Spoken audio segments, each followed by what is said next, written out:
এখন অনুষ্ঠানের প্রধান অতিথির বক্তব্য শুনব। আমাদের আজকের অনুষ্ঠানের প্রধান অতিথি ইঞ্জিনিয়ার মোজাফর হোসেন সিআইপি, তিনি সাংসদ। আমরা তার বক্তব্য শুনব, তার কাছ থেকেই শুনব আসলে উদ্যোক্তাদের জন্য তার মন্তব্য এবং আসলে সরকারের পক্ষ থেকে আসলে উদ্যোক্তাদের জন্য কি আছে সামনে। বিসমিল্লাহির রহমানির রহিম। চায়না বাংলাদেশ ক্লাব কর্তৃক আয়োজিত আজকের এই নতুন উদ্যোক্তাদের মিলন মেলায় আপনাদের ক্লাবের সভাপতি এবং অন্যান্য নেতৃবৃন্দ এবং আমার খুদে নতুন উদ্যোক্তা ভাই ও বোনেরা, আসসালামু আলাইকুম। আমরা অনেক সুন্দর সুন্দর কথা শুনেছেন। আজকে যে আপনাদের এই চায়না বাংলাদেশ যে ক্লাব, সেই ক্লাবের প্রেসিডেন্ট আব্দুল মোমেন, সে আমার অত্যন্ত ঘনিষ্ঠ, অত্যন্ত আদরের। তার ডাকে আমি আপনাদের মাঝে এসেছি। আমি আমার জীবন কাহিনী বলবো না উদ্যোক্তাদের কিছু উপদেশ দিব?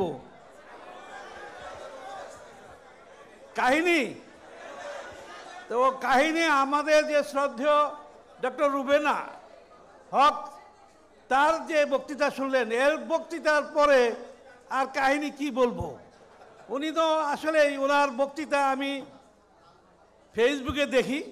আমার প্রথম আজকে বক্তৃতা সরাসরি শোনার সৌভাগ্য হয়েছে। আসলে মহিলা এবং ডক্টর যে আনিসুল হক ভাই আমাদের মেয়র ছিলেন, তার বক্তৃতা এবং তার বক্তৃতার ভিতরে অনেকটাই মিল।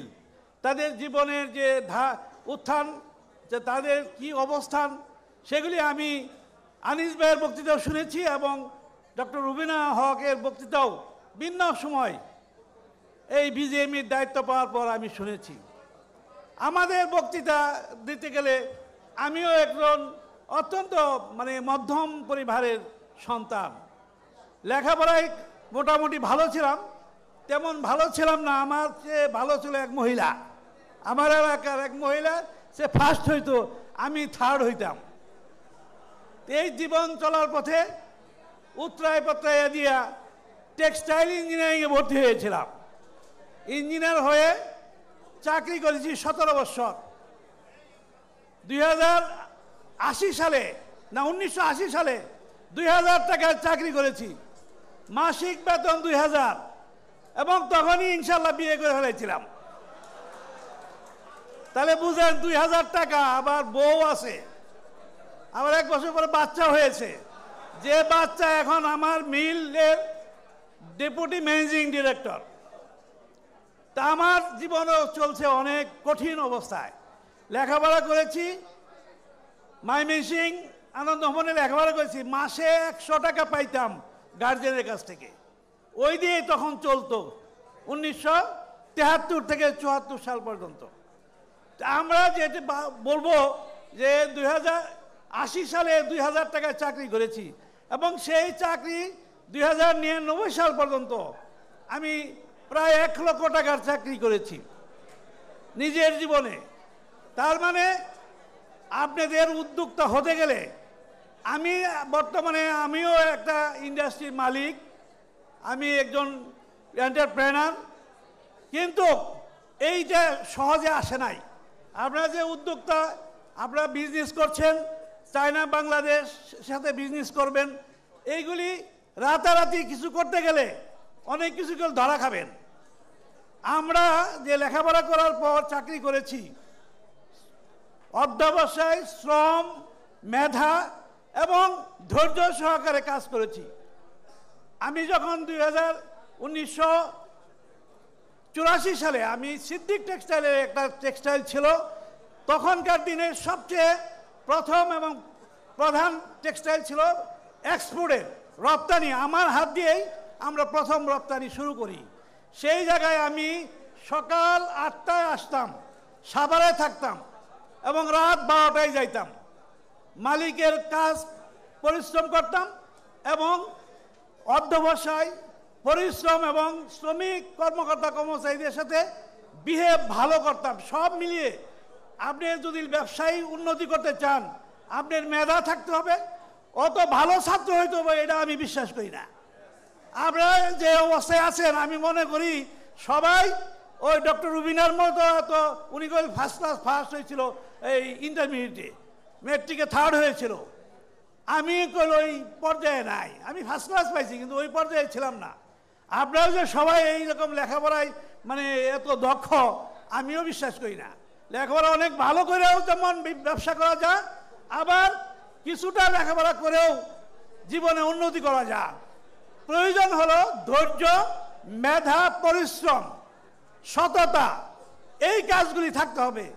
ফাঁক যোগ করলে কোনো অবস্থায় আপনি বড় লোক হতে পারবেন না। কোনো অবস্থায় বড় লোক বলতে টাকা পয়সা কামাই করে নিজে সুন্দর জীবন যাপন করতে গেলে আপনাকে এই ধৈর্য, মেধা এবং পরিশ্রম করতে হবে, সততা থাকতে হবে। হয়তো অসততায় অনেক বড় লোক হওয়া যায়, টাকা পয়সা অর্জন করা যায়, সেটা ইনশাল্লাহ আমরা মুসলমান ওইটা বেশি দিন থাকে না। তাই আমি আমার জীবনের অনেক তিক্ত অভিজ্ঞতা আছে, অনেক কষ্ট করেছি।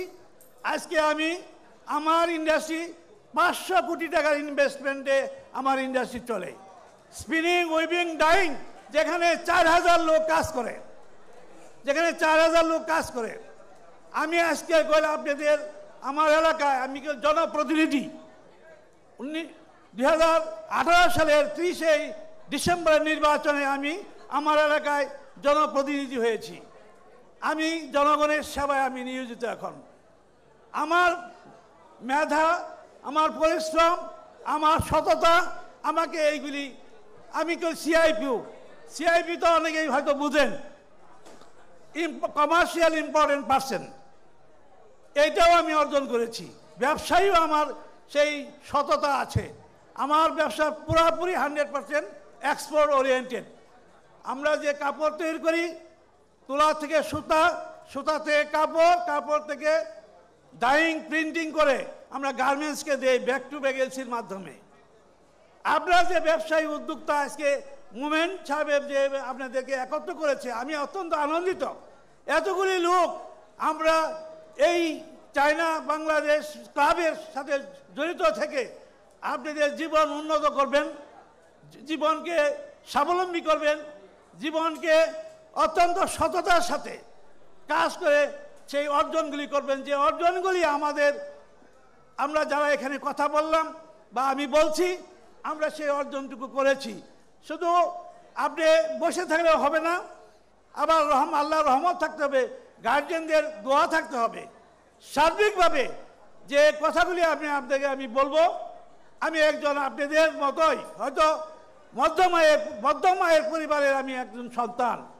আজকে বাংলাদেশ যে উন্নয়নের মহা সড়কে উন্নতি হয়েছে কার নেতৃত্বে, সেই জিনিসগুলি আপনাদেরকে বুঝতে হবে।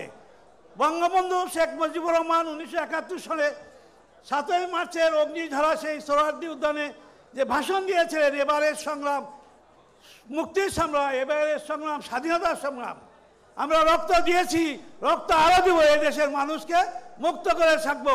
ওনার জীবন নিয়ে যদি আমরা পড়েন, উনি রাজনীতিবিদ ছিলেন, উনি কত পরিশ্রম করেছে, না খেয়ে রাজনীতি করেছে, কি রকম পরিবারের সন্তান ছিল সেটাও আপনারা জানেন। সেই অধ্যবসায় ছিল, উনি মানুষকে ভালোবাসতেন, মানুষের সহানুভূতিতে থাকতেন, মানুষের সুখ দুঃখে দাঁড়িয়ে থাকতেন, দেশের মানুষের জন্য চিন্তা করেছেন যে এই দেশ পাকিস্তানি দেশ হিসেবে দেশ চলে না। তখন আমাদের সমস্ত জুট সোনালী ফাইবার ছিল, সোনালী আঁশ, সেখান থেকে যা আয় হতো সব পাকিস্তানে নিয়ে যেত। আমাদের যে চায়ের যে উন্নতি আয় হতো সেগুলি সব পাকিস্তানে ব্যবহার করত। আমরা পাকিস্তানে গিয়ে দেখেছি, 1991 আমার যাওয়ার সুযোগ হয়েছিল। আমাদের বাংলাদেশ তখন স্বাধীন হয়েছে, আর পাকিস্তান তখন যা দেখেছি যে তারা আমাদের সাথে কত বিমানদর্শক ব্যবহার করেছে। করাচিতে যে উন্নয়ন আমি দেখেছি, আমাদের এখন সেই উন্নয়নের দ্বারপ্রান্তে আমরা উপনীত হয়েছি। তাও সেই 10 বছর 11 বছর জননেত্রী শেখ হাসিনা অক্লান্ত পরিশ্রমে যে এই উন্নয়ন করেছে। আজকে সারা বাংলাদেশে আমরা যা কাজ করছি, ব্যবসা করছি, এটা যে উন্নতির শিখরে বাংলাদেশ, সেটার অংশীদার আপনারাও। আপনারা চায়নার সাথে হয়তো ব্যবসা করছেন, করবেন, তবে আমি জানি চায়নার থেকে যারা অনেকে ব্যবসা করেছেন, অনেকে ধরা খেয়েছেন। আমি নিজেও মোমেনের মাধ্যমে ব্যবসা করেছি। মোমেন সেই চায়না থেকে আমাদের এলইডি লাইটের দায়িত্বে ছিল মোমেন। চায়নাদের সাথে আমরা ব্যবসা করব, তবে একটু চিন্তা ভাবনা বিশ্বাস করে ব্যবসা করেন। চায়নার যারা বড় বড় ব্যবসায়ী তারা অনেক ভালো, কিন্তু যারা ছোট ব্যবসায়ী ওরা চায় বাংলাদেশে যে সারের ব্যবসা করে অথবা গ্লোবাল সল্টের ব্যবসা করে ওরা মাটি ঢুকাই দেয়। এটা বাস্তব। এইগুলি আপনারা চিন্তা করবেন। আজকে ফ্রেন্ডশিপ হয়েছে, আমাদের দরকার চায়নাদের, আমাদের দরকার চায়নাদের অনুকরণ করা আমাদের দরকার। চায়নারা অত্যন্ত পরিশ্রমী, চায়নারা অত্যন্ত দক্ষ। চায়নাদের যেটা ডক্টর রুবিনা হক বলে গেলেন, চায়নারা যা করছে তা 2070 সালে তারা যেটা করেছে ওইটা আমরা এখন করতেছি। তাই আমাদের তাদের অনুকরণ অনুসরণ করা প্রয়োজন। কিন্তু তাদের যে ফন্ডবাজি ফাঁকিবাজি এই অনুসরণ করেন না। আমরা ওখান থেকে না আমার জনগণের ফাঁকি দিয়েন না, এটা আপনাদের প্রতি আমার অনুরোধ। আপনারা হয়তো বিরক্ত করবেন, বিরক্ত হবেন, কিন্তু এটা জীবন, আমার জীবনে বাস্তব। তা আমি আমার অভিজ্ঞতা এটাই বলি, আমি যে ঠকছি এই ঠকার জন্য আপনারা না ঠকেন, ব্যবসা করেন। চায়নায় অবৈধ ব্যবসা আছে, চায়নার সাথে আমাদের ব্যবসার অসংখ্য ভ্যারাইটিস মাল্টিপারপাস বিজনেস করার পথ আছে। আমরাও এক্সপোর্ট করতে পারি, আমরা চামড়া, জুট, আরও যারা যেগুলি আছে আমরা ব্যবসা করতে পারি। আমরা এক্সপোর্টের চেয়ে আমরা ইম্পোর্ট যে ব্যবসা করি, সারা বাংলাদেশের সমস্ত কিছু আজকে চায়নায়। তাই আমরা ঠকবেন না, না ঠকার এই অভিজ্ঞতা আমি আপনাদের বললাম।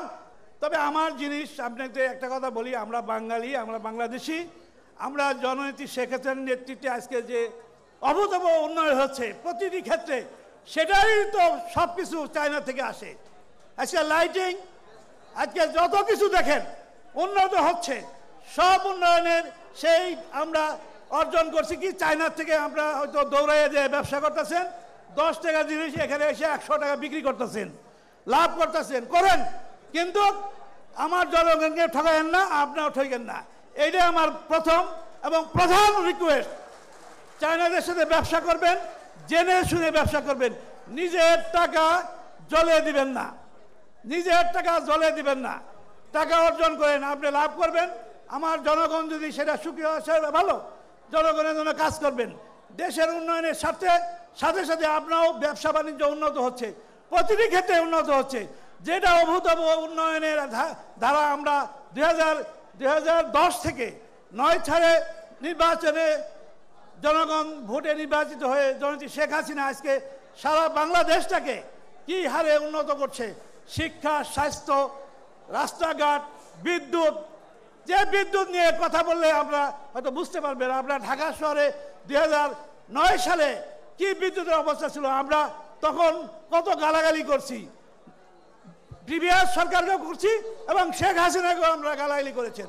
উনি ঘোষণা দিয়েছিলেন ডিজিটাল বাংলাদেশ করবেন, যে ডিজিটাল আজকে এখানে এক মহিলা বলল যে সে যেটা বললো সেটা যে বাংলাদেশ ডিজিটাল হয়েছে না। বাংলাদেশ কি ডিজিটাল হয়েছে? বাংলাদেশ আজকে স্বয়ংসম্পূর্ণ, খাদ্যে স্বয়ংসম্পূর্ণ। আমরা শিক্ষায় অনেক দূর এগিয়ে গিয়েছি, স্বাস্থ্যে গ্রামগঞ্জে কমিউনিটি ক্লিনিকের মাধ্যমে স্বাস্থ্য আজকে মানুষের দূর প্রান্তে, গ্রামে গঞ্জে এবং ভিক্ষাবৃত্তি আজকে কমে গিয়েছে।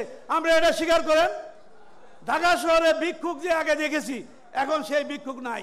তার মানে দেশের উন্নয়ন হয়েছে, প্রান্তিক জনগণের উন্নয়ন হয়েছে, আপনি আমার উন্নয়ন হয়েছে। আপনাদের জন্য ব্যবসার জন্য এসএমই লোন আছে, বিনা পয়সায় লোন আছে। সেই লোনের ব্যবস্থা জননেত্রী শেখ হাসিনা নতুন উদ্যোক্তাদের জন্য এবছরের কয়েক হাজার কোটি টাকা, 500 কোটি টাকা থুক বরাদ্দ রেখেছে, যেখানে কোনো লাইসেন্স লাগবে না, কোনো গ্যারান্টি লাগবে না। আপনারা যদি না পান আমাদের কাছে আসবেন, আমরা সেটা ব্যাংককে বলবো, দরকার ধমক দিয়ে হলেও আপনাদের লোনের ব্যবস্থা করব।